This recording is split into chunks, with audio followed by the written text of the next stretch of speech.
аппаратом. Здесь будет выпекаться как и булочное, хлебобулочное изделие, пирожки, так и будет выпекаться и диетическое питание, и основные блюда вторые. Не тільки смачно, але й корисно. Інноваційною кухонною технікою поповнився обновлений харчблок 33-ї Брестської школи. Капітальний ремонт тут особливо довгочеканий. Модернізація столової чекала біля чверті століття. Дуже сильно змінилась наша столовая.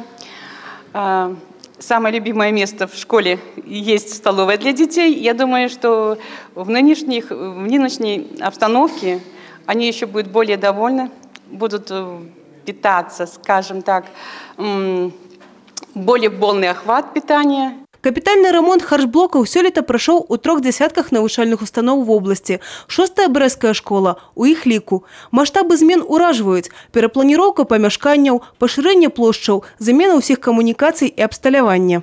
Нам в этом году выделены бюджетные ассигнования на то, чтобы мы сделали модернизацию пищеблока. И нужно отдать должное, что мы, во-первых, увеличили количество мест посадочных для детей в обеденном зале. И пищеблок будет оснащен и полностью сделан по-новому, по-современному. И новое оборудование, которое будет там, оно, конечно, улучшит качество питания наших детей. Коренні зміни тут не тільки у харчблоку. У класі побач зі звичайними партами з'явилися конторки. Вони дозволяють вучням працювати на уроку стоячи. Своеособлива профілактика захворювань позвоночника. Все конторки у нас регулируемые при помощи специальных мебельных ножек. Эти ножки выкручиваются. В соответствии от роста ребенка регулируется высота конторки. Если приходит другой класс и дети ниже ростом, учитель просто подходит к нужной конторке и закручивает эти ножки, и конторки становятся ниже или выше.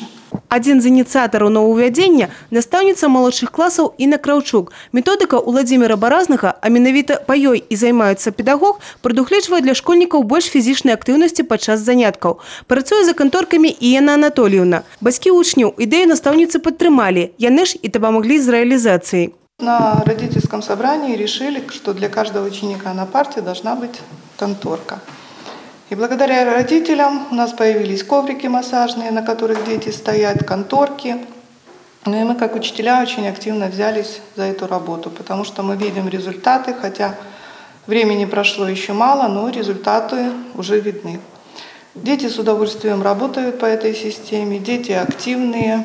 Капітальний ремонт сьогодні проведуть у 49 установах едукації. Мы встречаем, в принципе, в нормальном состоянии учебный год, имея в виду материальную базу, оснащенность оборудованием, оснащенность педагогическими кадрами. Мы очень много сделали по совершенствованию материальной базы. Значит, более 35 миллионов рублей в консолидированном областном бюджете было заложено на строительство новых объектов и реконструкцию, и более 22 миллионов ушло на ремонт и подготовку учреждений к учебному году. Пашпарты готовності на сьогодні отримані у більшості установ. Там, де ще нема, усього некілька дзён на виправлення недохопів, позначених комісіями. У нас есть отдельные объекты в регионах, которые, скажем так, последние штрихи, связаны это, конечно же, в основном с подключением оборудования, значит, подключением сетей, которые стоят на контроле в органах Госсаннадзора, органах МЧС и, естественно, отделов по образованию горосполкомов. И буквально день-другой паспорта готовности будут подписаны, и учреждения также беспрепятственно примут воспитанников.